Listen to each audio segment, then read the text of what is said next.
Right, so today we are looking at some of the most offensive clips in Top Gear history. And I'm joined by Cam Kirkham and George memeulous. Hello. This is such a good video. I've never watched Top Gear. You've never watched Top Gear? No. Never lived. No way, when I was growing up it was one of those things that was just always on TV. Yeah. Never watched it. Have you watched anything from Jeremy Clarkson? I've watched like an episode of Clarkson's Farm, but that's it. Do you know how bad he can get? Like, have you heard some of the worst stuff he says? No. This is going to be good. Like, some of the stuff they got away with was just mental. And I'm guessing some of the worst ones will be in here. I'm excited. So let's just get into it. You can't tell, can you, that Top Gear's just been sold in Korea? No. Well, I don't think there's any evidence. I think we're smoothing this one out nicely. It's not showing. Hello, you industrious little fellows. Oh, no. Just instantly, not the worst thing he's ever said, but he is just one of these like really casually racist people that doesn't outright say things that are like blanket racist, but you can just tell the undertone is so strong. Yeah, he just tries to push it, doesn't he? Yeah, he really does. I isn't going to be here because everyone's on drugs. That's all just full of ox. They're all communists. Can't go there because the Americans will shoot you. No, What? thank you. It's like, you know, when you have Christmas dinner and like your grandparents just start going off and you're like, oh, Yeah, yes, like, not now. we need to stop the boat, grandma, please. I was reading the comments and it was literally like all the people actually just taking it really well, although they're probably actually lying about it, thinking about it now. But like, as a Korean, I can't be offended because I have to work. But I was the one about oxes in Africa. Yeah, there you go. As an African, I take pride in my ox. Thank you very much.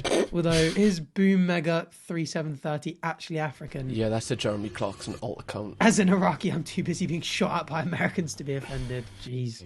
And his hand gestures didn't help either. Shut up, you goddamn Frenchy, cheese-eating surrender monkey. What the where did that one come from? I'm guessing that was two completely different clips. Wait, what did he say? I'm gonna have to go back on there. I was just quite shocked to saw him holding the middle finger up at the American policeman. I feel like anywhere in the world you wouldn't want to mess with the police officers in America. I'm pretty sure holding up the middle finger is grounds for them to shoot you. Yeah, you nick a chomp there, you're dead. Yeah. Shut up, you goddamn Frenchy, cheese-eating surrender monkey. This is like the boomer version of that In-Betweeners clip where he's like, shut up, you stupid baguette-eating dickhead frog.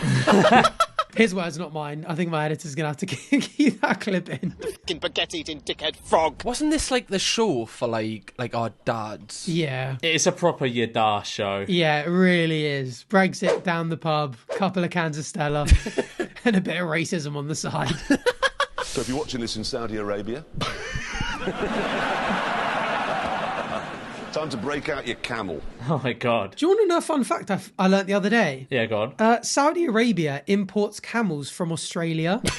Camels are native to Australia. Apparently so. I'm going to Google this just to double check. Surely there's closer countries to import camels from. Yeah. In Saudi Arabia, they don't have camels for their own needs like meat. In Australia, the numbers have multiplied since the introduction in the 19th century. Oh, so they're not native. Okay, so they're not native, they've just blossomed. Camels are not indigenous to Australia and can foul water holes, hence Australia exports and Saudi Arabia imports. That's just so bizarre. Because I owned a motorbike after that, Jeremy. Oh, did you? Yeah, a motor gazette. I didn't know you were homosexual. Yes, absolutely.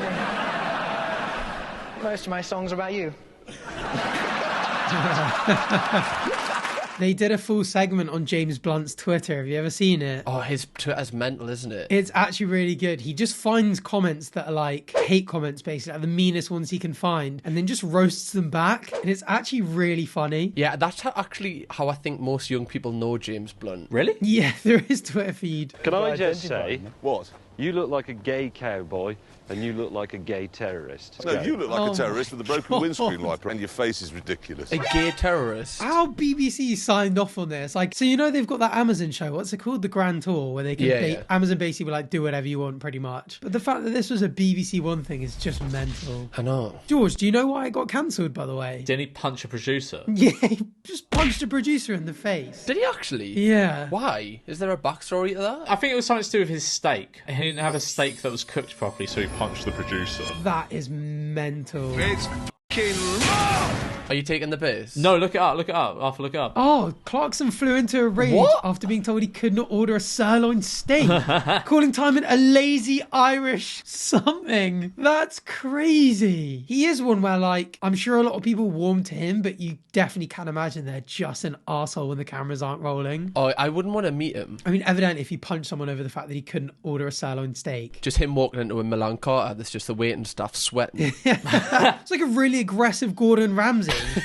Not just going to shout at you, but also going to punch you in the face. We should do a car that's quintessentially German. Well, just replace the spoons with little sausages in No. clips. Give it trafficators that go like that. Oh my... Oh my god. See, that is mental. That's actually mental. Wait, you guys don't do that? Do it for us then, Cam. Go on, do it. You won't.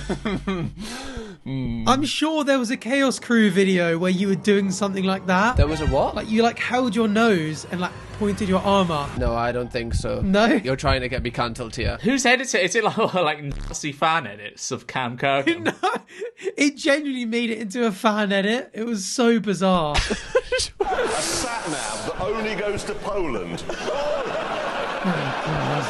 I'm fan belts that will last for 1,000 years. No, I don't think so. This show was ahead of its time, though, isn't it? Like, the way that they shoot it, the way that, like, the concepts are. It's like what everyone's doing on YouTube now. Yeah, that's true. This kind of gives me hope, because I always think, like, at what point are we going to get too old to do YouTube? And then you watch stuff like this in Impractical Jokers where they're all in their 50s and they're all just mates having a laugh, just being weird and doing stupid shit. And it's like, oh. Yeah, it gives you a little bit of hope, doesn't it, that people still care when you're old? Yeah, as long as I feel like as long as the content you're putting out is entertaining, people just will watch. Yeah. One of these days I'm going to hit an age where I stop getting ID'd as well, which would be nice. That's what I'm looking forward to. You still get ID? Do you still get ID for Red Bull? Yeah, he does. Bro, where was it I went the other day? I went out for a dinner date with this girl and I got ID'd by the waitress. It was mortifying because I was like, I just ordered a cocktail with my meal and she was like, have you got ID? And I was like, I don't think I've ever been ID'd in a restaurant since I was like 19. Ooh, you're hard showing off. I know, it's ridiculous. I thought the stubble would help, but apparently not. Bet she got the ick. Yeah, she definitely got it. She still hasn't texted me back, and that date was 3 weeks ago. So. I just thought it would be nice for them to arrive back in the country the way their ancestors left. There's a pleasing circularity to it. Exactly. That is thoughtful. He does this just to piss people off. Yeah. Why would you want a Mexican car? Because cars reflect national characteristics, don't they? Even that, just a mental question to ask. Why could you possibly want a Mexican car if it reflects the country? It's a terrible setup. Cars are very well built and ruthlessly efficient. Italian cars are a bit flamboyant and quick. Mexican cars just going to be a lazy, feckless, flatulent open that stops. So would cars from Birmingham just stink? What do you mean by that? Just people from Birmingham stink. We're not supposed to get involved in That's what I'm trying to say. You're never going to be able to go to Birmingham again. Don't want to. Next insomnia, you're getting battered. I've actually only ever been to Birmingham through insomnia, so I don't actually know what it's like. Shithole. Don't you tweet about living there all the time? I do live there, but it's fucking shithole. Mexican car's just going to be a lazy, feckless, flatulent open that stops. Leaning against a fence asleep, looking at a cactus with a blanket with a hole in the middle on as a coat. I love even the other two when they react, when one of them says something that's a bit too far and the other two are like, where are you going with this? Yeah. Where'd that come from? That's such an American thing to say as well. I feel like going on a rant about Mexicans. It's rare that you hear British people being racist against Mexicans. Or like even against Scottish people, really. Do you know what I mean? Like something that borders us. You never really hear like people kind of saying anything bad, do you? Yeah, not really. They can't do food, the Mexicans, can they? Because it's all like sick with cheese on it. James May always looks like he's like dressed like a Weatherspoons plate. Yeah. It's like if a Weatherspoons landlord were a person. If you amalgamated all the Weatherspoons landlords into a one person, it would be James May. Yeah. He looks a little bit like that CEO as well, doesn't he? Yeah, he does, you know. Tim Martin. Yeah, he does. A little bit. One man who's had too many all-day breakfasts. That is such an iconic photo. Two of your favourite people, eh, Arthur? The two goats. I'm sure, wasn't he like one of the only businesses that just went, I'm not paying anyone in COVID? Yeah, what, with furlough? Wasn't he like, I'm not furloughing anyone? Yeah, he was like, nah, f that. That's bad. They look like cartoon characters, as if they're both real. They do. And one around the country, and one runs like one of the most successful businesses in the UK. It is mental. Sorry, but just imagine waking up and remembering you're Mexican. It'd be brilliant. It'd be brilliant because you could just go straight back to sleep again. Oh, I'm a Mexican. Thank God I'm a Mexican. All I'm going to do all day. That's why we're not going to get any complaints about this, because the Mexican embassy, the ambassador's going to be sitting there with a remote control like this. God. Do you think there are going to be viewers from this? Like, as it goes down, the average view duration from each country is just going to drop off. Like, it's going to go Germans, then Polish, then Australians, just one by one. Nah, I think people can understand and perhaps find it funny. Yeah. I think if you're clicking on a video that's like Top Gear's most offensive clips, yeah, you probably know what's coming. Because this is a hard job, and I'm not just saying this to win favour with lorry drivers. It's a hard job. Change gear, change gear, change gear, check your mirrors, murder a prostitute, change gear, murder. Check your... That's a lot of effort in a day. He is quite witty though, isn't he? He is, yeah. How many of these do you think they come up with in advance and now actually on the spot? Oh, he's got post-it notes all over that lorry. Just one for each nationality. Yeah. That is a proud moment. But there's a slope on it.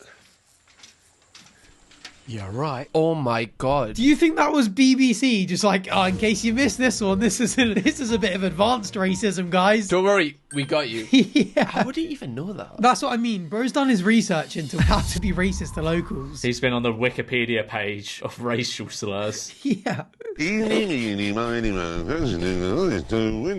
my God. Oh my God. Oh no. Oh no. Oh no. Was this actually... Is this... It's unaired. It's unaired footage.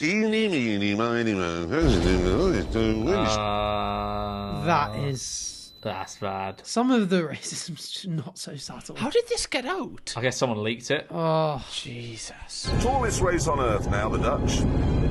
Officially. Mind you, they do take a lot of drugs. That's why they like Top Gear so much. Hello, Dutchie. That's his personality trait though, isn't it? Just like insulting as many countries as he can. He's definitely a lot meaner to some than others. Yeah, which makes you think what happened in like why does he not like people from Amsterdam? Like, oh, I thought that one was kind of nice. I think he's just being factual. They do. I mean, there are quite a lot of drugs over there. That is true. That is true. Which George knows he tried every single drug when he went to Amsterdam. I did an edible and I regretted it so much because I don't smoke weed or anything, so I had no tolerance. And I was like, oh, this is yummy cake. And I had half of it, and I was like, oh fuck. Wait, you're hallucinating? I was seeing shit, yeah. Did you have friends to look out for you? Or... Yeah, they guided me back to my hotel, and I just lied in bed for about 8 hours, just seeing things and being terrified. George, I would pay to see you on a space cake. That would be so funny. Can we do that for a video? No, honestly, I'm never doing that again. That was like the most terrifying 8 hours of my life. I said this on the Bach and Arthur podcast, little plug there, go listen if you haven't already, that I would love to do some sort of like, what are they called, hallucinogenics, but I would have to be in a padded room in a straitjacket. That would just make you even more panicked. Yeah, that would freak you the fuck out. You'd be like, why am I here? Who's captured us? But then you just can't do any damage to yourself. Why do them in the first place if you think you're going to do that? I don't know. That's such a bad statement. It's not going to be a good experience if you're like straitjacketed up. I'd worry, I'd be like, I've got loads of spiders on me, I'm going to run and jump in that pool of water, and it's actually a pool of lava. Well, that's why you need someone there who isn't on drugs. That's probably a better idea than just straitjacketing myself. Yeah, rule number 1 as well, don't take drugs next to lava. Yeah, maybe I just shouldn't do it on the edge of a volcano. Possibly. Because that was the plan. Officially, for the record, don't do drugs ever, anyone. Unless you're in a straitjacket. Okay. Well, I'm just saying that you know immediately that that car is German because it's got too much power. They've overdone it, as usual. Like they did on their French holiday in 1939. Oh, yeah. James! I mean, at the expense of the French. I don't think the French were the victims I was expecting from that. It's like that 50 Cent meme, you know, they're like, what do you say fuck me for? I'm like, what do you say fuck me for? Yeah, exactly. They've nicked our airports, they've nicked all our fish, they've nicked all our building societies, they eat the heads off prawns, they throw donkeys off tower blocks, and they stab cows. So that's Spanish. That is the Spanish. They basically just used this to get shit off their chest, didn't they? Yeah, before they said it's the Spanish, I had no idea. That literally could have been one of like 100 countries. Yeah, I had no idea what they were on about. Where do they get these weird stereotypes? I'm just figuring out the stabbing cows is a bull run thing, isn't it? Oh my God. What were the rest? I'm going to have a listen to them again really quickly. They've nicked our airports, they've nicked all our fish, they've nicked all our building societies, they eat the heads off prawns, they throw donkeys off tower blocks, and they stab cows. When did the Spanish start throwing donkeys off towers? Such a niche thing to do. That is the Spanish. Anybody from Spain here? Sorry. Give me my fish back. I think it's a bit of an ick if you stand up in the Top Gear crowd. Yeah, do you think? Like, imagine if your lass goes to watch Top Gear and, like, stands up and just claps at them. What is the crowd? Is it just like, isn't it like loads of people just stood around though? Yeah, literally just in a big circle. It's actually really quite bizarre. Gives us the same vibes as, you know, people that, you know, like, have you seen Beavos on, like, a nightclub tour? It's like the same vibe, but, like, just the millennial version. This is so insulting to Top Gear. All the Top Gear fans are going to hate you for saying that. Comparing it to Bevo's crowd. Yeah, they're going to drive into my living room. The modern day equivalent of, like, that show is just, like, Gary Neville, The Overlap. You know, where they just get everyone just sitting around them. I've never watched it, but I'll take your word for it. Yeah, me neither. Oh, I could tell when you said that it went really quiet. No, I'm just going to leave. I said it and I realised you both didn't know and I went, shit. Is that the one where they're in like a studio room? Yes. It's every studio show on TV. Oh, they'll love that. Gary Neville fans out there. Oh, they'll be off their rocker. Yeah, that's one for you guys. Smash like if you're a Gavin Neville fan. Gavin Neville? Gavin Neville. I mean, seriously. Gavin, that's his brother. Show some fucking respect. Which means technically I short-shifted. When I say short, I don't mean that. I'm not being rude. Oh my keep God. saying short. No, I meant I short-shifted. Isn't he quite short himself as well? Yeah, he is. Yeah. Yeah, but there's levels, you know, there's levels to the game. Clarkson's a giant. I swear Clarkson's like 6'4", maybe? Relative to us, I would assume. Actually, Cam, you're quite tall. How tall are you? I think I'm like 6'2". Yeah, 196. That's like 6'5". He definitely shops at Jack and More. I didn't mean Jeremy's car was rubbish because it's a midget. I just meant that's what it is. It's an MG midget. You can't say that word, Hammond. When was this aired? Is this 2000s? Yeah, this would be 2000s. Yeah, it ran for ages though. I swear there's like at least 20 series of it. Mad. I mean, you can tell how much they age. They go from being like brown haired to like old, fat and grey. Honestly, things I'd rather do than drive one of those include presenting next week's show while gently cupping James's scrotum. And we're off the air in Korea. Yeah, goodbye, industrious little fellows. Wow, what a bizarre yet hilarious offensive video. And in no way do we find anything offensive funny. No, that would be bad. At least not on camera. I'm not laughing at that either. I don't find any form of jokes at anyone's expense funny. Of course you don't. And with that, thank you boys very much for joining us. Thank you for the invitation. And thank you at home everyone for watching. Make sure you're subscribed so you can catch the next one. And see you there. Bye. Bye.